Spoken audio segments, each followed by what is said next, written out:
set 2, they were ramping up to speed, right? They get a theoretically easier match, although the Gatekeepers have looked pretty strong. They get a relatively easier one. They ramp up.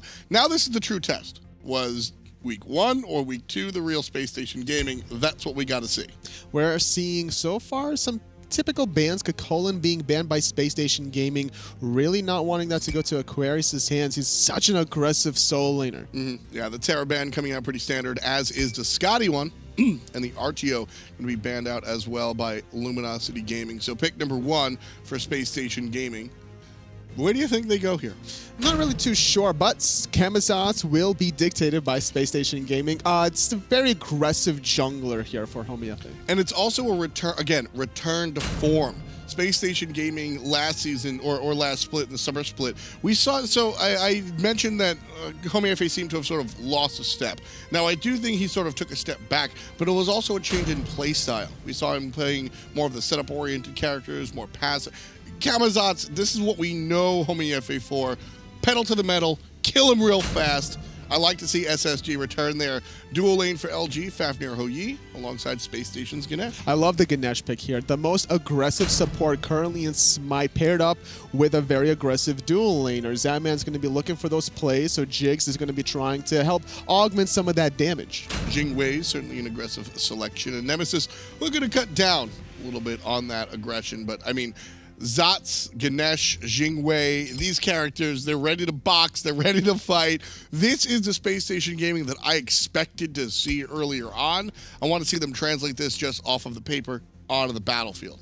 So Luminosity, though, going to select the Nemesis for them before the secondary ban phase. Haven't really seen too many tanky targets out of Space Station, so just goes to show that I think Mask wants to be able to sit in that solo lane no matter who it's going to be for Space Station. Nemesis also, with some of the changes, again, Nemesis is a nice one-size-fits-all selection for the jungle. She does excel against the tanks, but I like her almost no matter what, and I think Mask has that same mentality. So very eager to see how it works out for Luminosity in the long run. But the Osiris selection here for Space Station. The double slows out of Luminosity means that they're probably going to be leaning on Aquarius, just trying to get him out of the early laning phase, trying to really bully everyone out. And this Raven selection with the Camazotz, that should be a lot of fireworks in the solo lane. Yeah, expecting a lot of matchup over there in the short side. There should be some invades potentially, especially considering that Scylla in the mid lane for Anister is going to have some ridiculously good clear, especially if he goes Soulstone and he is putting himself in a position to build the stacks before throwing out that crush. Well, the Morrigan is the last selection here for Luminosity Gaming. Likely to wind up in that middle lane, I'd say, versus the Scylla that we saw locked in for Space Station. And it will be Baskin on the Morrigan. Everybody else in a very traditional sort of setup. Scary D on this Raven. Certainly somebody to look at. He's positioning himself up very aggressively. Do you think Scary D is going to work out for Space Station in the long run? I think he could, depending on how the rest of the team kind of falls in line. Scary D, former solo laner of Luminosity, so kind of a grudge match, I would say here. Depending on how the rest of this set goes, Scary D should make a huge impact considering the front line is just so aggressive. So how much of the fact that Scary D knows the ins and outs of Luminosity's game actually matters? Is this like an American football thing where they have the literal playbook, or is this kind of just like, well, I guess sort of he knows what he's doing? It's honestly, everybody pretty much knows everything that the other SPL team does. Just because Scary D used to play for Luminosity doesn't give Space Station too much of an edge heading into this matchup. It's all about this dual lane, and that's exactly what Jeff Hinla is trying to do, put Barracuda in the best position possible. That's something they've been doing their entire career. Working together for years at this point. Going back to SWC1, right? So 4+ years at this point, right? Something like three that. and a half? Because this is season 4. Yeah, season 4. So that happened, what, 2015. Lannister, nice job. He's actually going to pick up the speed buff. It's going to allow him to disengage. I like this idea, though, because Scylla, without her 3, is kind of a sitting duck. If Anderson doesn't have Bumba's Mask there, he dies unconditionally. That man jumped on, has to use the beads, expecting the hammer, but he waits on it. Jeff Hinla with a nice hesitation. Activates the shell to save Barracuda onto the tower, but Although it was a nice little mind play coming out from Jeff, still not enough to take down Zapman. Unfortunately for Barracuda, Zapman had his juking shoes on, so he avoided about 2 or 3 in-hands, not giving up first blood. That was crucial play coming out of Zapman surviving. A little bit too premature on those speeds. Great patience from Jeff Hinlet delaying that hammer. 2 separate players on Luminosity going to go ahead and secure the invade onto the enemy blue buff. Jig, Scary D, and Homie FA all here in the short lane. Oof, almost stepping back into that bounce. Barracuda, not really known for playing really aggressive here in the duel lane, but that one little play from Jeff Hilla allows Barracuda this kind of aggressive stance, sitting in the tower line out of Space Station, because each team kind of knows what the other is doing in terms of letting their hunters be in the 1v1 role. Barracuda is just free to play this aggressive without penalty. You know, I'm gonna butt heads with you there real quick. I think Barra has been pretty aggressive, man. I think Barracuda, as of late, this split, last split as well, has really transitioned from that sort of... I think it came with Season 4 in general. I think we saw a different Barracuda all of this year versus what we've seen yesteryear. Definitely known as a passive player, but these days, man, he's ready to bring it. He's always making the highlights since the beginning of his career. He's found more highlights now than before, but honestly, he has had a little bit of help along the way to help him find those plays. Ain't no such thing as a 1v1 in the SPL. That's true. I would have to absolutely agree with you. Or ranked at that matter. And Barracuda knows it's that first experience, especially if there's 5 people invading him. Yeah, I mean, that's absolutely the key.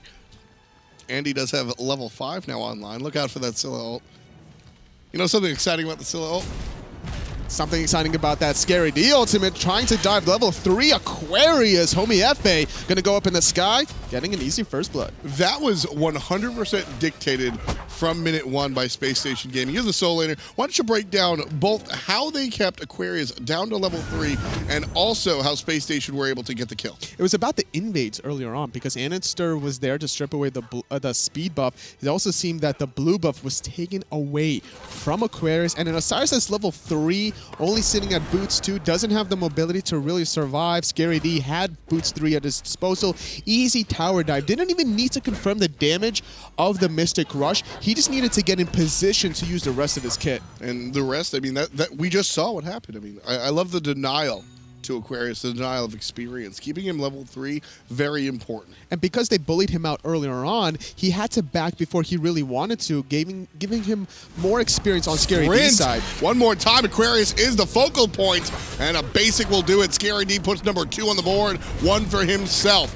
Now continuing is the response from Luminosity. Scary D very low, and Barracuda able to confirm a kill for himself. Says goodbye to 4 teammates. Scary D takes a tumble.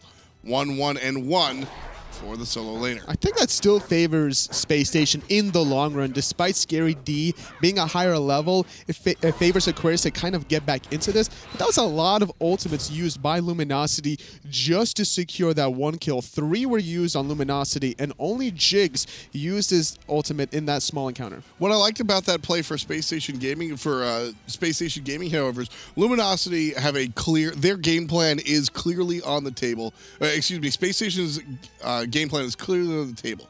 They want Scary D to get ahead. They had 3 players in that solo lane early on, allowing themselves to keep Aquarius down to level 3. Right? Now Luminosity sees this happening. The idea is to let Scary D snowball out of control. That kill onto Scary, very important from LG. And I think the whole mindset from Space Station is not necessarily to try to assist Scary D, but it's just to not allow Mask to gank that lane for free. So Space Station are thinking, all right, if we're ganking Aquarius first, then that means Scary D is not going to get ganked by Mask. And that's the whole idea, is that trying to create that balance on the battlefield so that one player doesn't wind up 5 levels down and everybody else sort of teetering out, because that's when you get into trouble. That's when you're able to just farm the player over and over again, and that creates a very bad situation for the rest of the team because you have to depend on all 5 players of the squad. A slight imbalance in terms of relic selection between these 2 solo laners, going for Sprint on Scary D's side, whereas Aquarius going for the more long-term plan, going for that horrific emblem. Once that gets upgraded, we're really looking at a huge damage reduction against Space Station. Yeah, 20% damage reduction coming in from the 2nd level on that relic there, which at the moment plays second fiddle. Zapman forcing the beads in the ultimate. Jigs is here, so that jump, which was likely aimed forward, yes, quickly turned around by Barracuda. And that's the beauty about Dive Bomb. You have that 2 seconds to collect your thoughts before actually committing to a play. With Jigs right around the corner, Barracuda didn't want to commit to diving onto Zap and using the Suns to get the slow effect, knowing Zap's speeds were down. Jigs would have made a huge impact in delaying any kill. Barracuda able to take down Zapman once his support shows up. Jigs, not enough to keep him at bay. And so we're tied up here at 2 in our 7th minute, or just approaching it. And really going back to that relic and wrapping up the conversation real quick. Right now, Space Station solo laner Scary D has the upper hand on Aquarius's relic choice, because you can just, oh, he horrified me, I'm sprinting out of here, see you later. It's easy rock beats scissor. But later on, like you said, once that damage reduction comes online totally, it becomes a little bit more muddled. Absolutely. However, Scary D with the upgraded sprint will give the Fatalis effect to the rest of his team, allowing a lot of damage being done onto Homie Efe. Nice jump over the wall. Jeff Hindle finding a stun. Jigs drops down the corridor so that everybody gets a little bit slowed. Scary D. Baskin. His first kill of the game. Continuing. I was thinking about it. That's a little bit deep for Baskin. Turns around. That's Baskin's play style. He loves to go in and play hyper aggressive, whether or not he's playing solo lane or mid. So having this Morgan selection, he's able to flex his mechanics on any guy that he plays. And that last play by Space Station was just too obvious. They've been in and out of the speed buff 3 times now, and Luminosity were so prepared for it. There was just nothing that they could really do. There's no more time to be able to invest in the speed buff. Love the ricochet coming out from Barracuda. I mean, these guys, when you look at these top tier hunters, man, they've seen every angle, every time. These guys know where the arrow's going. I love watching top tier Hoyus. And it's not necessarily like the most accurate ability in the world. You're just kind of saying like, okay, this is the general vicinity of this bounce. I have my full mana pool. I might as well use it here, because that one ricochet bounce is going to put any hunter around 75% health. And for that to happen, there's kill potential later down the road, 30 seconds or so. A lot of fun to watch that go down. There's Kamazots just coming out of the base. What you buying there, Kamazots? He's got boots, a little bit of lifesteal. Trying to finish off what probably should be a stone cutting sword or a Masamune. Yeah, look at that. Just movement speed, my mistake. Just trying to get something going online here. He couldn't really make the play happen last time around. A Scary D took a spill. Homie Efe couldn't strip away the speed buff from Luminosity. And Space Station has to like rework their whole game plan of what they really want to execute on the aggressive side so far, because Jigs has this Ganesh, and he hasn't really, or at least the rest of Space Station hasn't grouped up for a good team fight on their side. Right now, the experience strip is live here on the left side. Zapman going to come back to lane, and he's in trouble. Look at Homie Efe. Look at the play. Homie Efe making the wrap around. The jump's already down. Barracuda shoots the Suns, and Zapman shoots Barracuda. That's a kill going the way of the Z-Man. His first of the contest. Barracuda sits down for the first time all day. Barracuda was purposely not last hitting, trying to bait Zap a little bit more forward to absorb some golden experience, knowing that Jeff Finland was right by his side. However, Zapman, not only did he have Jigs, but he also had Homie Efe wrapping around topside for an easy revenge kill. And that opens the window wide open for the Gold Fury. Jumping in is trying, but not going to happen. Luminosity's Jeff Finland can't make the play. Zapman stunned, Zapman controlled, Zapman dead. Oh, unfortunately, did not have the beads at his disposal to get out of that one. The sprint was used preemptively there. I'm pretty sure if Zapman used his in-hands at max range on the Gold Fury, and then once that went down, he shouldn't have been in a position to die there. Either way, goes down. Luminosity's 4th kill. And yeah, going back to the play that opened up that Gold Fury, I loved it because Luminosity's baiting Zapman. Zapman took the bait, but taking the bait was his own bait. There's just too much baiting going on between this matchup. Just 2 fishermen hanging out on the side, realizing that they're chasing the same thing. Loved that one. Scary D here, trying to keep his player in lane while the rest of his squad tries to make the invade. And ultimately, it looks like it was fruitful. Aquarius getting the slow off. He's trying to get the second ability off through the wall. Couldn't really use it there. And that was a beautiful route as well by Annister. He had to use the beats trying to get away from that speed buff invade, and it looks like it was fruitful as it's still on the ground. I really like the play of the Jigs, just completely blocking off the exit. No way that him and his teammate could be followed there, so an easy way out for Jigs and his teammate. 11.5 in, 7 kills in total. Luminosity with 4 of them, but still tied up here. About 1,000 gold separate our teams. Still a worth play, though, coming out of Space Station. Earlier on, losing Zapman in that encounter for the Gold Fury, that's the one stepping stone, because even though the game is still relatively even, about 11 minutes in, almost 12, 1,500 gold in the lead. If Space Station were to fall here and there was an open gold Fury for Luminosity, they could easily burn it very quickly, considering Jeff Inlis playing this Fafnir has the Coerce, and a level 13 Ho Yi does a lot of damage. Space Station looking for the collapse. Sends Barracuda off of the red buff. Oof, that ricochet. Barra finds the ricochet on a homie. Not onto the buff itself. Zap's in trouble. Now there's the Suns coming down. Zap's able to get out of there, no problem, but the rest of the team, well, they're also out. Didn't expect that. Not an ideal world for Zamban having to use his ultimate defensively. Red buff has stripped away, looks like. Barracuda not able to pick that one up, and that's a small marginal win for Space Station. They got the speed buff, they got the red buff. They don't necessarily pick it up, but you don't have to actually acquire the buff to take full advantage. The fact that Space Station just stripped away the golden experience is good enough. That's just keeping players out of the farm and out of the conversation. Space Station doing so pretty well so far. Soul Eater, about half a level up. Jungler, about a level up. Sort of the same thing you see over there in the support position as well. That's what Space Station's been pushing since the beginning, and been trying to isolate certain players and just give their teammates a bigger lead. It's all about the little things and a little difference in the jungle builds, at least in the boot selection. Warrior Tabby for home AF, whereas Mask going for those Talaria boots, really trying to get more mobility, more health, and just more gold. And of course, yeah, that's the key. You hit the nail on the head, is the more gold. It allows him to be a little bit more omnipresent. He just stays all over the map very well, and when you combine that with the idea that the ultimate's doing % damage, you don't necessarily need all of the power in the world. That also bodes well. A Mask on the Nemesis, basic attack-oriented character. We'll see. What's really surprising is these double Heartseeker, but a little engage on the solo lane side, neither one wanting to fully commit, just going to go for any sort of poke. Double Heartseeker, it's interesting. I like it on ability-based character. I like it on Nemesis because he's trying to weave in those basics. Homie, I think on the long-range character, you're looking to get sort of the stacks built up in the jungle elsewhere and then pop from a distance.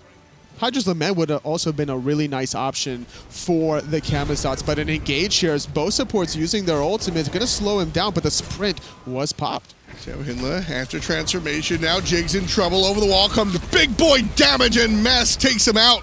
Good play coming out from the Nemesis, assisted by basically everybody on Luminosity Gaming. Scary D trying to control Aquarius, while the rest of Aquarius' squad takes care of the Portal Demon. Jeff Hindley going to tank it for now, and here comes Mask. That's going to be that. Luminosity takes care of that objective.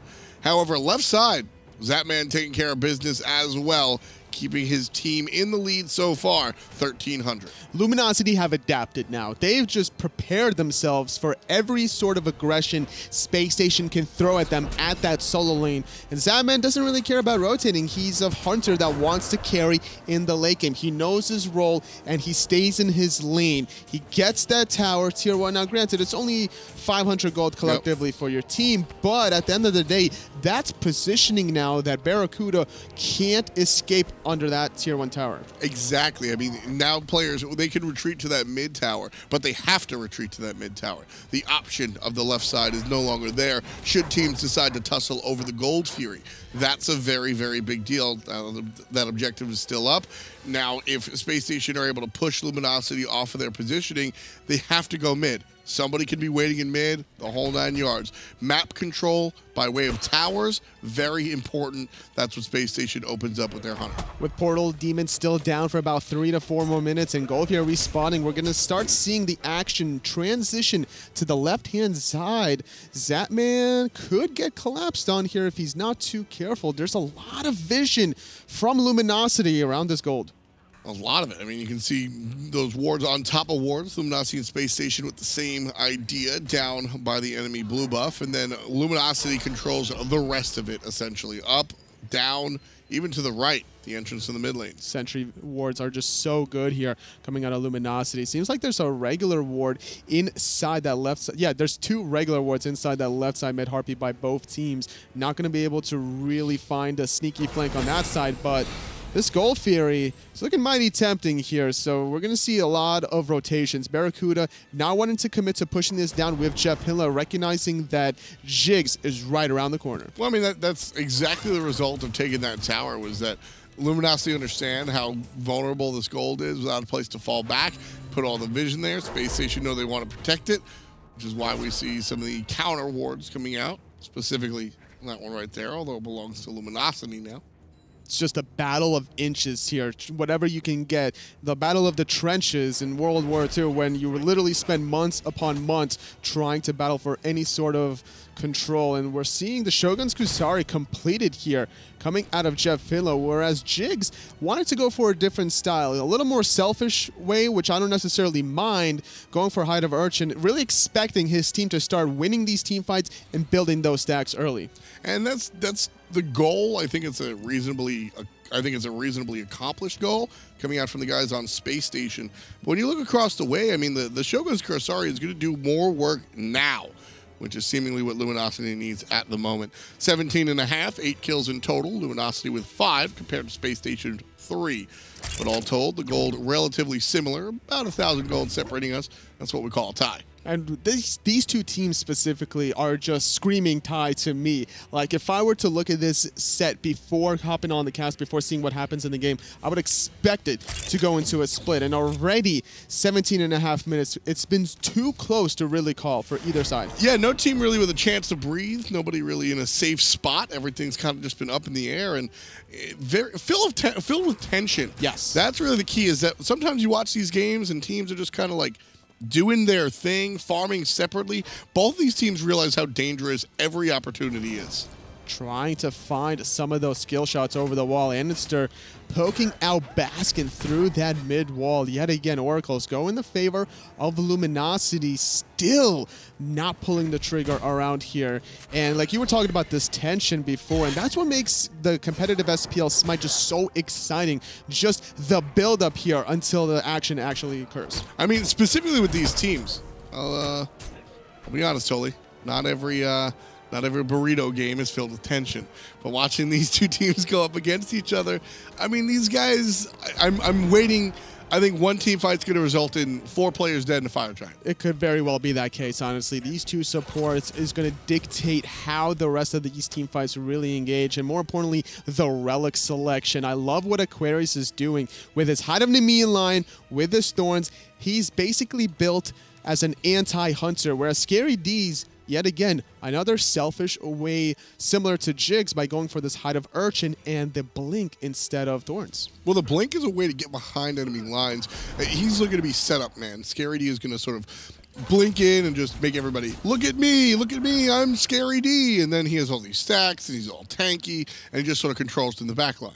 The problem that I'm seeing between these 2 compositions is just how aggressive Space Station is. It's so aggressive, it's like, who's going to peel for Anister and Zamban come in the late game? Sure, there's a shell for Jigs, but if they're all going to use their abilities early on in this engagement here, I'm really fearful for the backline out of Space Station. At the same time, that's why Space Station elects to pick these 2 characters for their players. Andy and Zapman theoretically can peel for themselves or at least run away. Andy is likely going to, he's able to use the root and the dash away, theoretically. Zapman's able to knock himself up and get away, theoretically, right? So I think that's why they chose to go these particular characters. Finally, we're seeing a Winged Blade starting to take form. Nemesis here on Mask. I like it because of, you were looking at the backline potential from Scary D. Obviously, the Crush slows as well. Scary D engaging though in mid. Yeah, he's going to deal a little bit of damage to Baskin. Finds himself about half HP. Jigs just yelling at Jeff Hindley, saying, stay out of the lane. Jeff not going to listen. It's Baskin at 50% health. That play alone sparks the Gold Fury attempt. And this is not going to be a full commit by Space Station at all. They're looking for Baskin in the long run process, but Jigs took too much damage. So did Aquarius, however. Very low as a soul in it for Luminosity. And the support for Space Station up in the ultimate, and he's got nowhere to go. Left side, right side, dead side. Jeff Hindley confirms the kill out of the mid laner. with the basic attack, if I'm not mistaken. Nice knock up onto Barracuda. And that be that. Just a simple kill.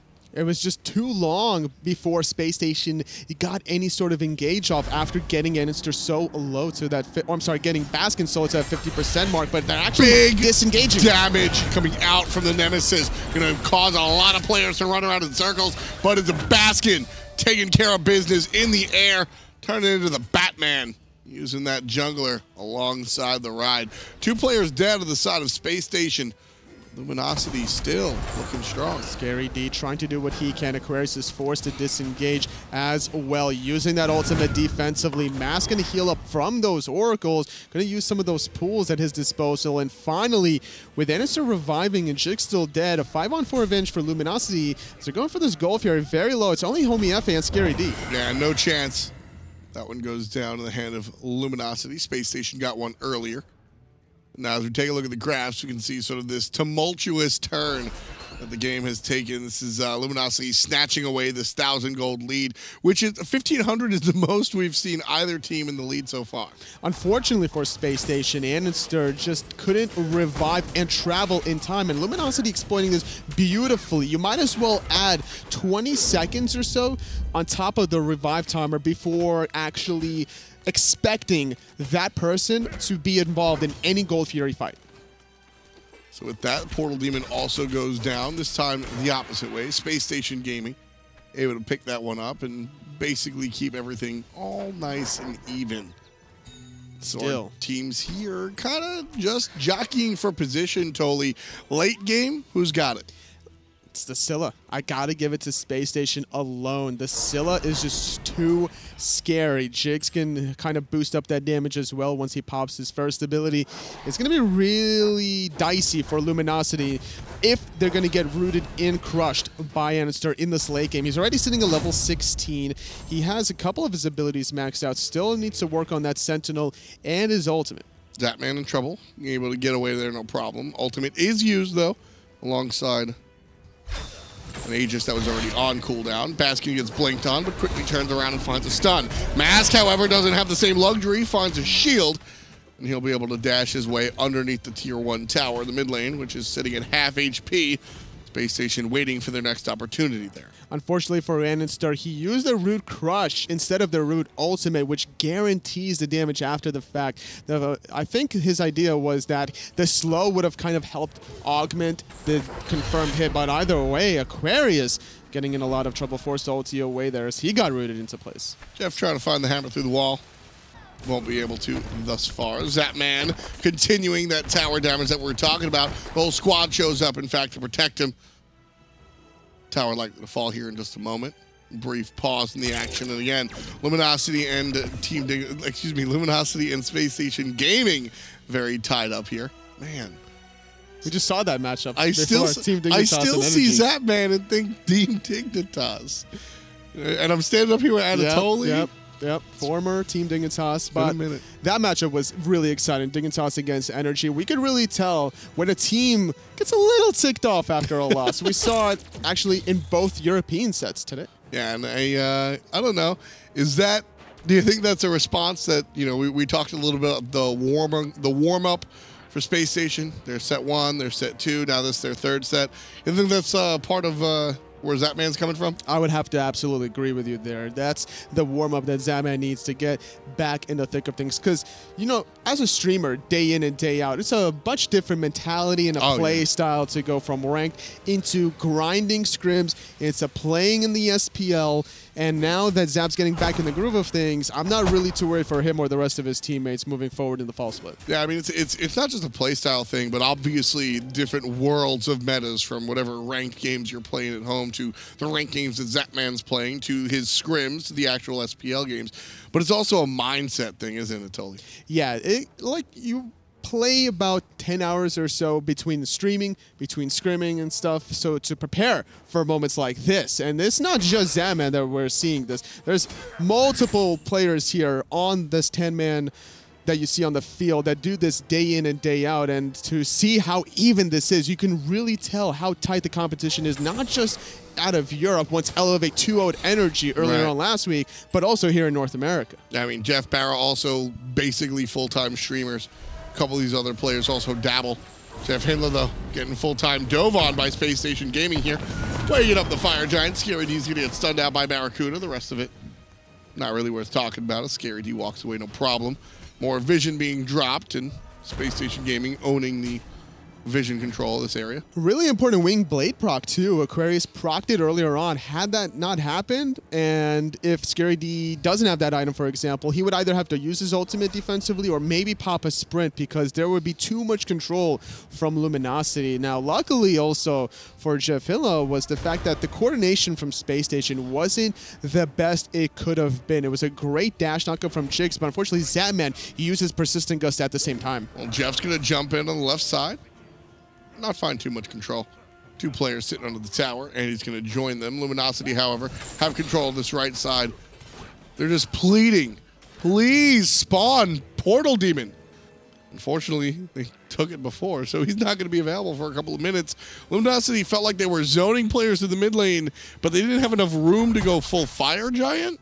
It's good timing to get the Fire Giant, but only if you have a clear-cut advantage. Which they didn't. If there were too many players getting Gold Fury, for example, then one team will certainly pull the trigger on this Fire Giant. Level 20 on both Hunters. Approaching near that level mark are the mids, and that Fire Giant will not stand a chance for very long. Well, the Portal's even about to spawn here very quickly, and I think that'll be the objective of choice for our teams. Homie FA finds himself alone here on the left side. He does have the Gold Fury as disposable. Not likely a character that's going to want to solo. Zap's going to definitely start up this Gold Fury by himself and solo it, giving a 5-on-3 on the right-hand side. Easy. With Luminosity. They know that Zap's definitely doing gold, and they know that Homie FA is split pushing left, so Gold's they're going to more get important Portal to me. Demon. I would agree with you here that Gold Fury is definitely important, but if Luminosity get this Portal and a pick or two, they're going to go straight for the Fire Giant. Homie FA is still committing to the left-hand side. This is going to be a hard commit by Luminosity. Yeah, this is a big deal. So the Portal Demon, not a big deal. Gold Fury and a Tier 2 tower, excellent. Love the fact that it was a Jing Wei, but now it's all about the fight. Andy in trouble. Aegis saves him for the moment, but it's a Barracuda that puts number 8 up for Luminosity. Now fighting into it. Did have to force the reset on the Fire Giant, however. Keep an eye on Homie FA. He's still on the left-hand side. Baskin's backed. He's already going to be able to defend that. Fire Giant is very low, sitting at 50% health. We're going to see a 1v1 on the left, while the rest of Luminosity are trying to secure this Fire Giant. Backing off his Homie FA on the left side, allowing Baskin to now get back into that portal. Look at the call. Full commit from Barracuda. He's been yelled at to stay on it. Now as he gets aggressed on, it's all about Mask, but the Fire Giant goes the way of Luminosity. Well done. Good call. Nice sticking to it. Baskin takes care of Jigs. That be that. Good communication. Luminosity takes the Fire Giant. It was just a tug-of-war battle between these two teams. Gold Fury was definitely worth it, but split pushing on the left-hand side with Portal, allowing Luminosity to still back and defend without losing their left side Phoenix, and Baskin go back into it, securing the second kill onto Space Station for Jigs, means that now with this 5-man Fire Giant squad 3.5 minutes in, these towers are going to go away. So that was such an intense sequence. Yep. A lot of stuff to break down. Personally, I love the choice sticking Zapman on the solo to the Gold Fury. He's a Jing Wei. He can make the rotation no problem. Homie FA on the Tier 2 tower. Good call. I like it. I like the call. I like the call. Why do you like the call? Because he could have backed off after the Tier 2 tower and still made his presence felt around the Fire Giants. Because that was when Portal Demon was being fought over. Yep. And Portal Demon is 100 gold per player. I don't care about that compared to a Tier 2 tower and a Gold Fury. And it's also about the mechanic of the portal itself. The fact that Homie FA showed his hand for that long, he and the rest of his team should have known that Portal Demon was going to be taken by Luminosity, which means that whoever they sent to stop the split push from Homie FA will still have time to get back into the Fire Giant buff before the Camazotz. And the problem was the Fire Giant, which Luminosity, I think Space Station makes the right call staying on the left side of the map, because they can deter Luminosity from taking the big boy, the Fire Giant, long enough with just 3 players until they get the 5-on-5 and then fight for it. Luminosity makes a gutsy call, and it wasn't Barra. So Barracuda's on the Fire Giant, taking it down to about 25%. He turns to look towards the fight, and I think it was Jeff, because Jeff's zoning, and Barra turns to look towards the fight, and then somebody says, stay on the Fire Giant. Barra sticks to it, and then as soon as Barra gets aggressed on, Mask doesn't peel for his Hunter. He goes to the Fire Giant, finishes the deal. The communication and the juggle of the aggro and who's going to kill the Fire Giant, that was so impressive. That's what makes LG, oh my goodness, what a great play. They were just juggling so many things. They disengaged originally after Jigs dropped his ultimate. Left side Phoenix, though, being aggressed on here, dropping the Dharmic Pillars in front of his Phoenix, dropping the Suns on the back line, and that Phoenix, it's no more life. Important to play defense here. Space Station, when they watch their left side Phoenix go down for the count. Scary D lost in the process as well. Luminosity here, 4K in the lead, plus a Fire Giant looking to press on 5 versus 4 in the mid lane. Mid Phoenix is exposed, jumping in the backline. Querys is not on the mark, but he wants to get Anister out of the action. That root crush combo. Nice play from Homie FA, finding the kill in the back, but it wasn't until the second Phoenix from Space Station fell. Still, this is, we're going to be able to see a dead Aquarius if Space Station full commit. Should be. There's the ultimate from Zapman, going to cut off the rotation on the left side, and Andy able to put his first kill of the game. A little surprising there. 1, 2, and 1. Definitely thought Andy would be performing a little bit higher here. He doesn't really have the best setup in the world if you think about it. Homie FA having a slow, Scary D with a root slow combo.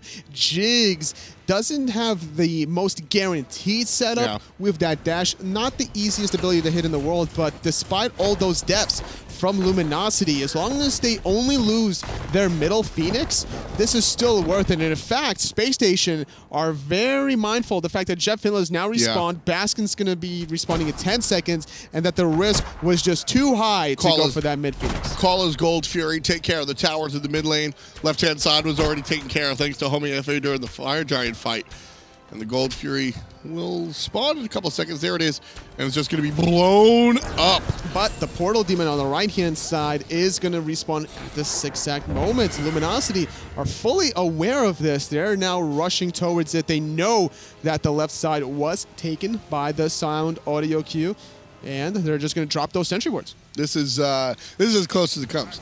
I mean, Luminosity, after that last exchange, Luminosity take the 2 birds. And it's very important for Space Station to push up here. That's why they're not engaging. Nobody cares about this Portal Demon.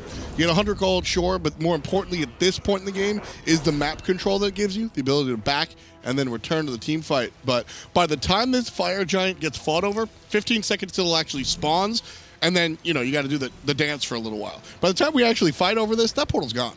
And not only this, the whole dance from Luminosity is almost guaranteed for them, for their side, because of those 2 birds that fell. Zapman's committing to the left-hand side, trying to push these fire minions as far back as possible. Now, the question remains is whether or not he's going to rotate. Now, no one wants to defend this. I don't agree with this call. It's just such a hard call to make, because if Space Station get there, and they lose Fire Giant, they lose the game. If they lose 1 member, all it takes is 1 member to die, they lose the game guaranteed.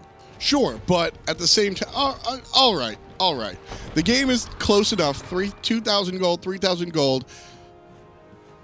You know what? I'll eat my words. I'll eat my words. I'm not too proud to say no. I think that more importantly, Space Station should find their best defense possible. Basically what I thought was you go out and you defend the Fire Giant by pushing up the mid lane, but the mid lane already here on the Phoenix. They pushed up maybe 1 or 2 waves.